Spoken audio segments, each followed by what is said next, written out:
Hello student, बेटा इस video में हम लोग डिस्कस करने वाले हैं break down mechanism in PN junction diode in reverse bias. ठीक है ना।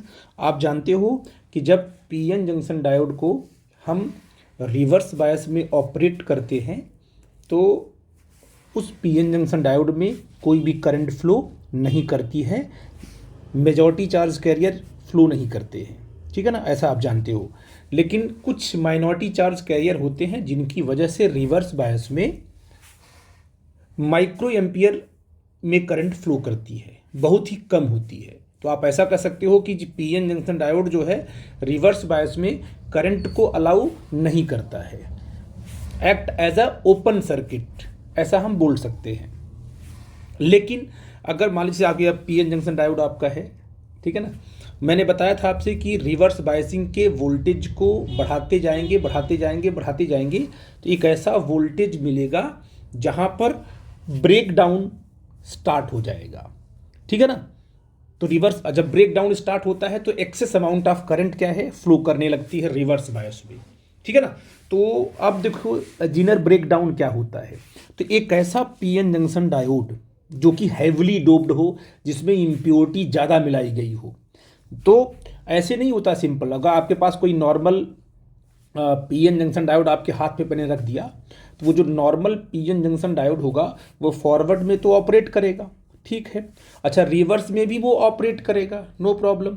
लेकिन जैसे ही वोल्टेज को बढ़ाते जाओगे रिवर्स बायस में, और अगर आप ब्रेक डाउन पे पहुंच गए, रिवर्स बायस का जो ब्रेक डाउन आपको मिलेगा वहां पे पहुंच गए, तो जैसे ही ब्रेक डाउन होगा तो पूरा का पूरा जो पीएन जंक्शन डायोड है वो मेल्ट हो जाएगा, पूरी की पूरी डिवाइस खराब हो जाएगी, डैमेज हो जाएगी। तो नॉर्मल पीएन जंक्शन डायोड को हम बस फॉरवर्ड में और रिवर्स में ऑपरेट कर सकते हैं, ब्रेक डाउन तक उसको नहीं ले जा सकते हैं क्योंकि वो मेल्ट हो जाएगा। तो अगर एक ऐसा डायोड जो कि ब्रेक डाउन पर भी क्या है, वर्क करे, मेल्ट ना हो, डैमेज ना हो, ठीक है ना, बनाया जाए, तो उस टाइप के डायोड को बोलेंगे जिनर डायोड या एवलांच डायोड। हम एवलांच की बात बाद में करेंगे, अभी क्या बोलेंगे उसको, जिनर डायोड। मतलब जिनर डायोड एक स्पेशल टाइप का पीएन जंक्शन डायोड है जो कि फॉरवर्ड में तो काम करेगा ही करेगा, जो नॉर्मल कर रहा था वैसे ये भी करेगा, रिवर्स में भी काम करेगा, और साथ में रिवर्स बायस पर जो ब्रेक डाउन मिलेगा तो उस ब्रेक डाउन पर भी ये क्या है, वर्क करता है, डैमेज नहीं होता है, मेल्ट नहीं होता है। इसलिए इसको बोलते हैं special type of PN junction diode. ये कब तो कैसे बनाते हैं इसको, बस पी टाइप और एन टाइप में जो हम इम्प्योरिटी मिलाते हैं वो हैवली डोप्ड कर देते हैं, जिसमें बहुत सारे नंबर ऑफ चार्ज कैरियर इकट्ठा होने लगते हैं, फ्री चार्ज कैरियर या पी में होल्स बहुत सारे आ जाएंगे और एन में क्या बहुत सारे क्या है, इलेक्ट्रॉन्स आ जाएंगे। तो हैवली डोप्ड होगा, और अगर आप हैवली डोप्ड कर दोगे तो पक्का है कि इसकी जो डिप्लीशन लेयर की जो विड्थ है वो कम हो जाएगी, बहुत ही कम हो जाएगी। और डिप्लीशन लेयर की जब विड्थ कम होगी तो यहां पर इलेक्ट्रिक फील्ड की वैल्यू क्या हो जाएगी, बढ़ जाएगी, है ना। इलेक्ट्रिक फील्ड की वैल्यू क्या होगी, इलेक्ट्रिक फील्ड क्या होती है, ई इज इक्वल टू होता है वी अपॉन डी होता है ना। तो अगर आपने डी को बहुत ही कम कर दिया तो ये इलेक्ट्रिक फील्ड क्या हो जाएगी, बहुत ज़्यादा हो जाएगी। तो आप कहोगे सर कि यहाँ पर जो इलेक्ट्रिक फील्ड डेवलप होगी, इंटरनल इलेक्ट्रिक फील्ड जो डेवलप होगी वो बहुत ही ज़्यादा होती है। तो आपने कहा कि भाई जीनर ब्रेक डाउन तभी करेंगे जब रिवर्स बायस में जाएंगे, और अंडर ब्रेक डाउन, जब ब्रेक डाउन पे पहुंचेंगे हम, जब ब्रेक डाउन होना शुरू हो जाएगा तो उसको बोलेंगे जीनर ब्रेक डाउन। लेकिन किस में होगा, आपका जो पीएन जंक्शन डायोड जब जीनर डायोड बनेगा तभी आपका ब्रेक डाउन होगा, और ब्रेक डाउन पर ये पूरा का पूरा डायोड काम करेगा। तो होता क्या, देखो जैसे आपने क्या किया, आपने पे पी टाइप लिया, एन टाइप लिया, ठीक है, हैवली डोप्ड है वो। यहाँ पर डिप्लीशन लेयर की जो डी है वो बहुत ही क्या है, कम है, बहुत ही थिन है डिप्लीशन लेयर। तो यहाँ पर क्या है, इंटरनल इलेक्ट्रिक फील्ड जंक्शन पे बन जाता है, पता आपको है। और डिप्लीशन लेयर पे फ्री चार्ज कैरियर नहीं होते हैं, पता ना आपको है, क्योंकि यहाँ पर रिकॉम्बिनेशन हो जाता है। तो इलेक्ट्रॉन, अब यहाँ पर पॉजिटिव आयन होता है, यहाँ पर नेगेटिव आयन। तो जो इंटरनल इलेक्ट्रिक फील्ड बनेगी वो कहाँ बनेगी, राइट टू लेफ्ट बनेगी ऐसे, ये आपका ई आई। और जो आपने रिवर्स बैटरी लगाई है, रिवर्स वोल्टेज की बैटरी लगाई यहाँ पर, इस बैटरी ने भी क्या किया है, इस बैटरी ने भी क्या किया है, राइट टू लेफ्ट अपनी फील्ड, इसको बोलेंगे एक्सटर्नल इलेक्ट्रिक फील्ड। जो बैटरी आपने अप्लाई किया हुआ है, तो अब पोटेंशियल बैरियर के अंदर जो नेट इलेक्ट्रिक फील्ड लगी, ई नेट, वो कितना हो गया, वो ई आई प्लस ई एक्सटर्नल हो गया। अब इतनी जो इलेक्ट्रिक फील्ड है ये कहाँ एक्ट हो रही है बोलो, पोटेंशियल बैरियर के अंदर एक्ट हो रही है, ठीक है ना, और ये बहुत पतला है। अब जैसे ही आपने क्या किया, ठीक है, अगर ये जो वोल्टेज है अभी रिवर्स, अब ये रिवर्स वोल्टेज है ना, अभी ब्रेक डाउन वोल्टेज नहीं, अभी ब्रेक डाउन नहीं हुआ है, तो V से V1 हुआ, V2 हुआ, V3 हुआ, जैसे जैसे इस वोल्टेज को बढ़ाओगे तो एक्सटर्नल इलेक्ट्रिक फील्ड बढ़ेगी, और external electric field internal electric field दोनों की डायरेक्शन कहाँ पर, लेफ्ट में है।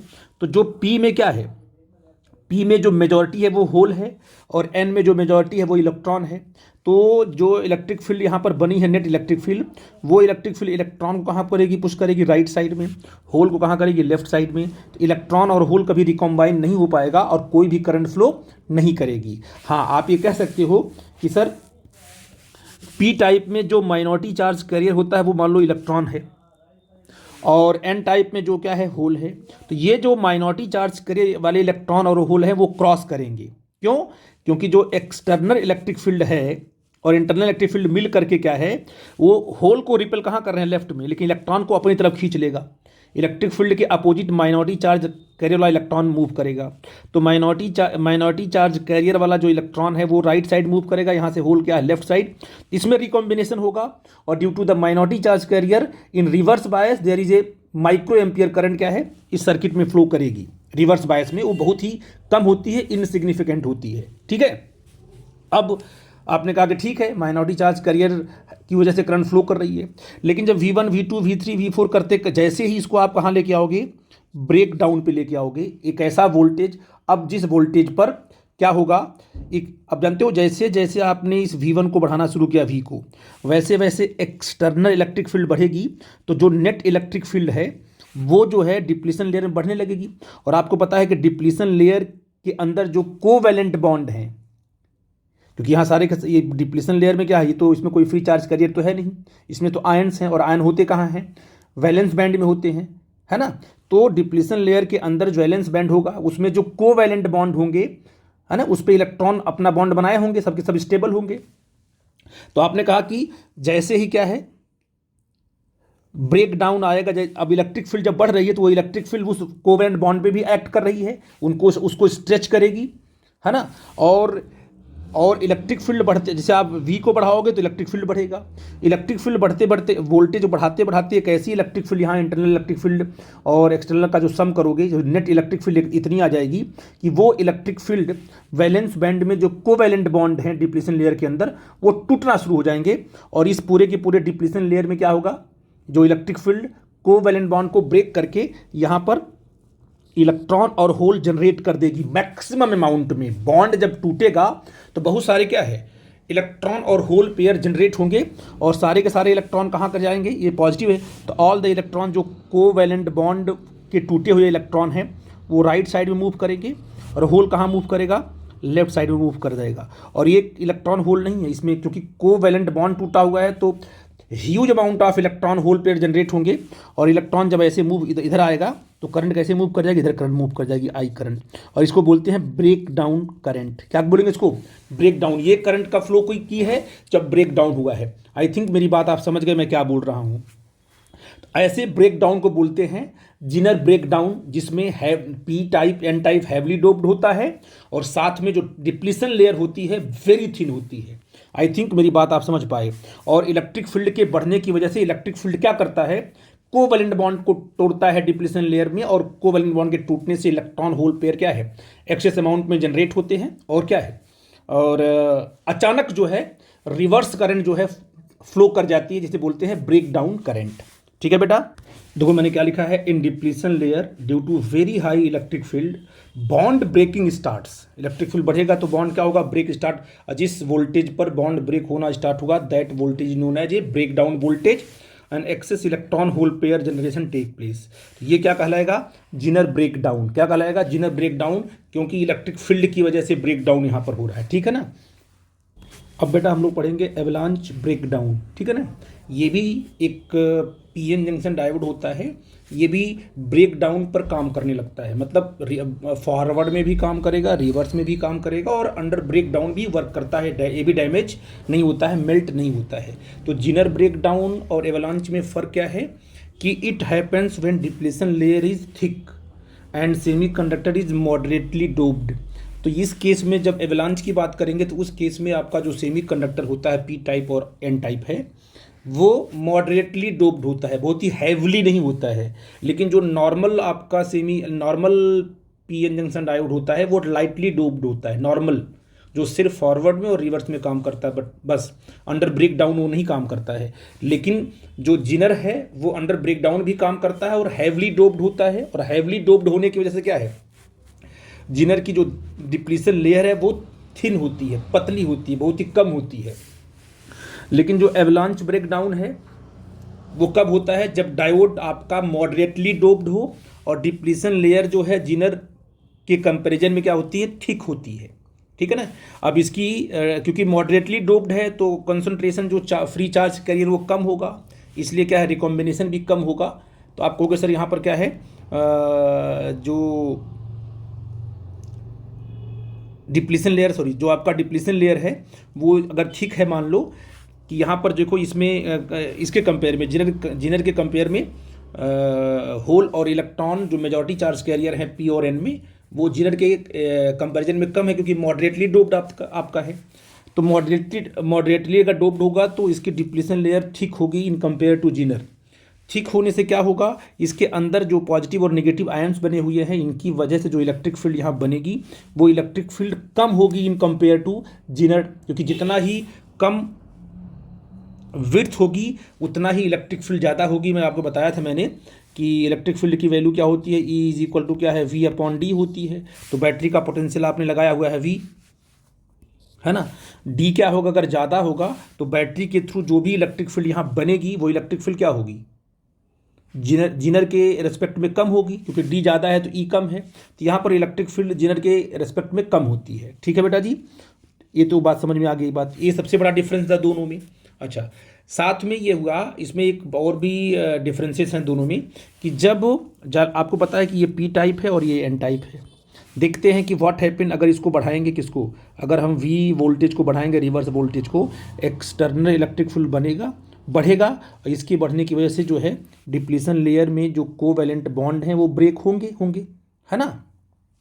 तो होता क्या है कि जब इसको बढ़ाते हैं तो बढ़ाने के बाद क्या होता है, जब ये ब्रेक डाउन पर पहुंचता है ये वोल्टेज, मतलब इतनी इलेक्ट्रिक फील्ड बन जाएगी, अब ब्रेक डाउन स्टार्ट होगा।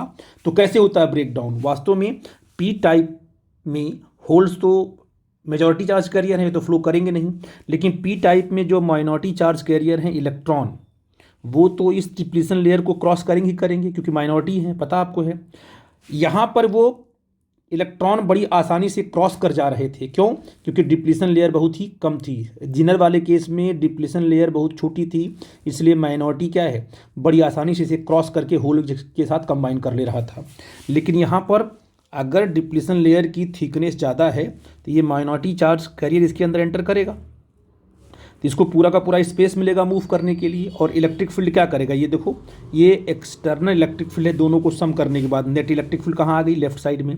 और आपको पता है कि इलेक्ट्रिक फील्ड अगर क्या करती है, इलेक्ट्रॉन को अपने अपोजिट फोर्स लगाती है। तो ये इलेक्ट्रॉन जो माइनॉरिटी चार्ज कैरियर वाला इलेक्ट्रॉन है ये इस डिप्लीशन लेयर के अंदर जब एंटर करेगा तो ये एक्सेलरेट करना शुरू कर देगा और इसका एक्सेलरेशन ज़्यादा होगा, क्योंकि आप यहाँ पर क्या है, और ब्रेक डाउन पर क्या होगा, ये माइनॉरिटी चार्ज कैरियर जैसे ही इसके अंदर एंटर करेंगे तो इनकी काइनेटिक एनर्जी ज़्यादा होगी। तो ये माइनॉरिटी चार्ज कैरियर वाले इलेक्ट्रॉन डिप्लीशन लेयर के अंदर जो कोवैलेंट बॉन्ड हैं उनको हिट करना शुरू कर देगा, और जब वो हिट करना शुरू कर देगा तो बॉन्ड की ब्रेकिंग स्टार्ट हो जाएगी।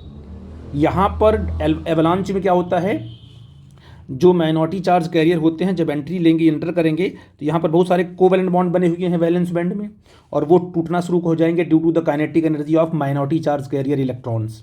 और जब कोवैलेंट बॉन्ड टूटेगा तो एक्सेस अमाउंट ऑफ क्या है, इलेक्ट्रॉन होल पेयर जनरेट होंगे और करंट क्या है, एक्सेस अमाउंट में बढ़ जाएगी। तो एवलांच में और जिनर में यही फर्क होता है कि जो जिनर डायोड होता है वो इलेक्ट्रिक फील्ड एमिशन है। फील्ड एमिशन है क्यों? क्योंकि यहाँ पर बॉन्ड की जो ब्रेकिंग हुई है due to the high electric field.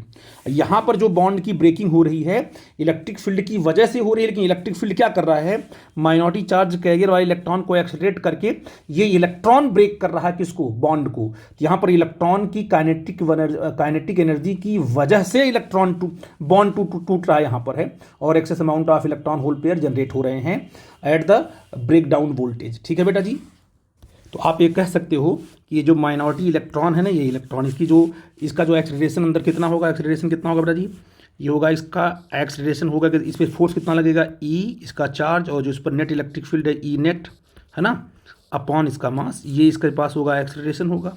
और इसी एक्सेलरेशन से क्या करेगा, ये इलेक्ट्रॉन पोटेंशियल बैरियर के अंदर एक्सेलरेट करेगा और बॉन्ड को ब्रेक करेगा, और एक्सेस अमाउंट ऑफ क्या है, अब किस पर करेगा वो, ब्रेक डाउन वोल्टेज पर। ठीक है बेटा जी। यहाँ आप लिख सकते हो, तो आप बेटा कह सकते हो due to the high kinetic energy gained by the minority electron excess electron hole pairs are generated due to collision in the depletion layer. तो बॉन्ड की ब्रेकिंग होगी जब ये एनर्जी गेन करेंगे और कोवैलेंट बॉन्ड को ब्रेक करेंगे, तो क्या होगी, कोलिजन की वजह से क्या है, डिप्लीशन लेयर में कोलिजन होगा और यहाँ पे इलेक्ट्रॉन होल पेयर जनरेट होंगी, बॉन्ड ब्रेक हो गया। That type of break down is known as avalanche break down.